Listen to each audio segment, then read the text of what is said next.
दोस्तों आज हम बात करने वाले हैं 1990 की दहाई के एक मशहूर कॉमेडी शो मिस्टर बीन के बारे में, जो कि पूरी दुनिया में बहुत ज़्यादा पसंद किया गया। इस शो ने लोगों को टीवी से जोड़े रखा क्योंकि मिस्टर बीन का किरदार अपनी ज़िंदगी में आने वाली हर प्रॉब्लम एक हसीन अंदाज में सॉल्व करते हुए दिखाई दिया। मज़े की बात यह है कि मिस्टर बीन का किरदार खुद एक्टर मिस्टर बीन यानी रोवन एटकिंसन ने दरियाफ्त किया था, वो भी तब जब उन्होंने एक्टिंग की शुरुआत भी नहीं की थी।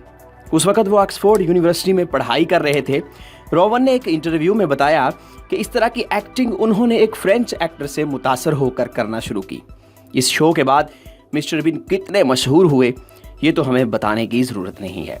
साल 1990 तक ये शो 2 करोड़ लोग देख चुके थे और ये नंबर्स तूफान की स्पीड से बढ़ते चले गए।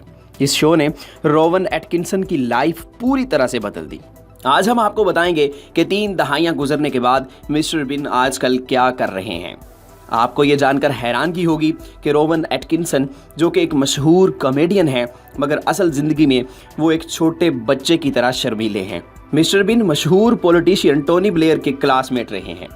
टोनी ब्लेयर जो कि यूके में 10 साल कैबिनेट हेड रह चुके हैं और साथ ही लेबर पार्टी के लीडर भी रह चुके हैं।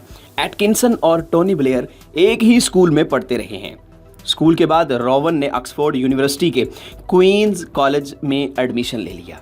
इस वक्त उन्होंने एक्टिंग के बारे में सोचा तक नहीं था, बल्कि उन्होंने इलेक्ट्रिकल इंजीनियरिंग में अपना ग्रेजुएशन पूरा किया, क्योंकि उनके बाप भी पिछले 14 साल से यही काम कर रहे थे। दोस्तों मिस्टर बीन जब 10 साल के थे उन्हें काफ़ी सारी परेशानियां उठानी पड़ी थी। इस वक्त उनकी ज़िंदगी हकलाने की वजह से बहुत मुश्किल हो गई थी। ख़ासकर जब वो अपने दोस्तों से बात करते तो उनके क्लासमेट उन्हें हकलाने की वजह से चिढ़ाया करते थे। मज़े की बात है कि मिस्टर बीन ने अपनी इसी कमज़ोरी को अपना ट्रेडमार्क बना लिया। उन्होंने कुछ वर्ड्स को अलग तरह से बोलना शुरू कर दिया जिनको बोलने में उन्हें परेशानी होती थी। खैर जैसे जैसे वक्त गुजरता गया वो एक कामयाब एक्टर बन गए। रोवन का कहना है कि वो एक्सीडेंटली एक्टिंग की फील्ड में आ गए। दरअसल ऑक्सफोर्ड में उनकी मुलाकात एक मशहूर फिल्म डायरेक्टर से हुई। उन्होंने रोवन को फोर्स किया कि वो अपने टैलेंट को कॉमेडी के तौर पर इस्तेमाल करें और इसी आइडिया ने उनकी ज़िंदगी बदल दी। फिर उसके बाद 1989 में BBC की तरफ से रोवन को मैन ऑफ द ईयर का अवार्ड भी दिया गया। इसके बाद मिस्टर बीन के शो को दुनिया के 245 मुल्कों में ब्रॉडकास्ट किया गया। मिस्टर बीन के मज़ाहिया अंदाज और पागलपन भरी हरकतों से लोगों का रिएक्शन कैसा था ये तो हम सबको मालूम है। मिस्टर बीन के पास काफ़ी सारी स्पोर्ट्स कार भी हैं और उन्हें स्पोर्ट्स कार चलाने का बहुत शौक है। वो एक बार एक्सीडेंट भी करवा चुके हैं। 2011 में मिस्टर बीन ने टॉप गियर नामी एक कंपटीशन में हिस्सा लिया था और उस वक्त कार रेस के चैंपियन भी बने थे। मिस्टर बीन की ज़िंदगी की एक बड़ी ज़बरदस्त कहानी है।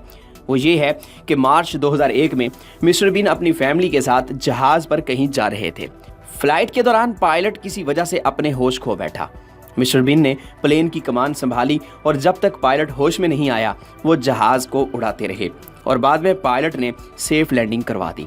इस कहानी में हैरान करने वाली बात यह है कि इससे पहले मिस्टर बीन ने कभी भी प्लेन नहीं चलाया था। अगर आपने उनकी एक फिल्म जॉनी इंग्लिश देखी है तो आप जानते होंगे कि रोवन इस फिल्म में एक जासूस का किरदार निभा रहे थे जो आखिर में क्वीन से मिलते हैं। फिल्म में तो ये सब कुछ हकीकी नहीं था, मगर 2013 में मिस्टर बीन एलिजाबेथ सेकंड से मिले थे। इस वक्त आप सोच रहे होंगे कि एटकिंसन के पास कितनी दौलत होगी। एक रिपोर्ट के मुताबिक एटकिंसन की प्रॉपर्टी वैल्यू $130 मिलियन है, जिसमें उनकी फिल्मी कमाई के अलावा लंदन और दूसरे मुल्कों में उनके फैले हुए रियल एस्टेट के बिजनेस की कमाई भी शामिल है। रोवन का कहना है कि मिस्टर बीन की रॉयल्टी से आज भी उनका बैंक अकाउंट भरता रहता है। इसलिए मिस्टर बीन की 25वीं एनिवर्सरी पर रोवन मिस्टर बीन की कार में लंदन की सड़कों पर घूमे थे। ये देखकर लोगों को मिस्टर बीन का पुराना वाला एपिसोड याद आ गया। जाहिर सी बात है कि ये सब उनके इस अंदाज को लाइव देखकर बहुत खुश हुए थे। दोस्तों इस वीडियो के बारे में आपकी क्या राय है कमेंट सेक्शन में हमें ज़रूर बताइएगा।